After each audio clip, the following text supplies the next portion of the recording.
Mga katrops, welcome back ulit sa aking channel, Sports PH. At ngayon nga ay pag-uusapan natin ang bagong 10-man super team ng Los Angeles Clippers. Pag-uusapan na rin nga natin dito sa ating panibagong video, ang balita ng pagbabalik ni Danny Green sa Los Angeles Lakers.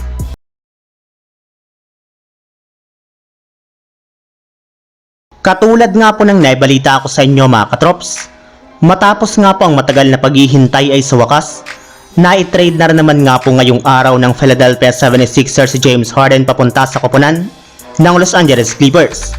Ayon nga po sa nalabas na balita ni Adrian Wojnarowski ng ESPN, nakuha nga na po ng Clippers na James Harden, PJ Tucker, at Filip Petrovich kapalit na Marcus Morris, Nick Batum, Robert Covington, KJ Martin, multiple draft pick at ilang pick swap.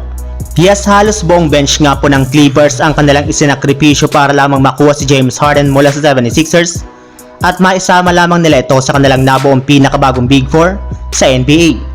Pero kahit man nga po napakaraming player ang binigay ng Clippers kapalit ni Harden, ay napanatili pa rin nga po nilang lakas ng kanilang lineup, gayong magkakaroon pa rin nga po sila ng first 5 na bubuhin ni Russell Westbrook, James Harden, Paul George, Kawhi Leonard, at Ivica Zubac na inaasahang magdudumina sa kanilang mga susunod na game.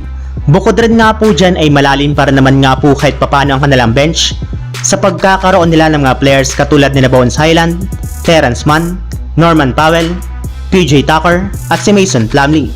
Samantala, punta naman tayo sa ating sunod na pag-uusapan sa balitang pagbabalik ni Danny Green sa Los Angeles Lakers.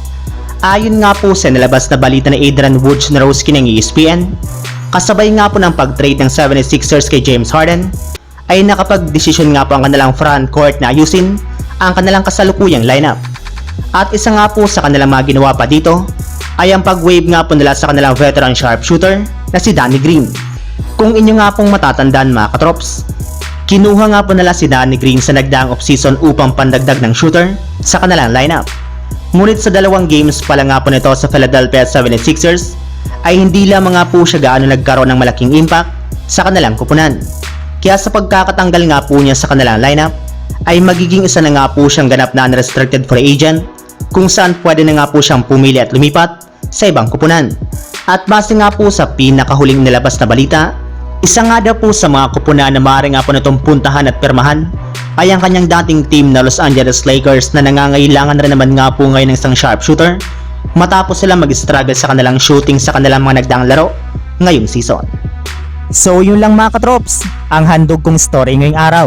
Sana nag-enjoy kayo, please like and subscribe my YouTube channel, Sports React PH, para sa iba pang story at update patungkol sa NBA.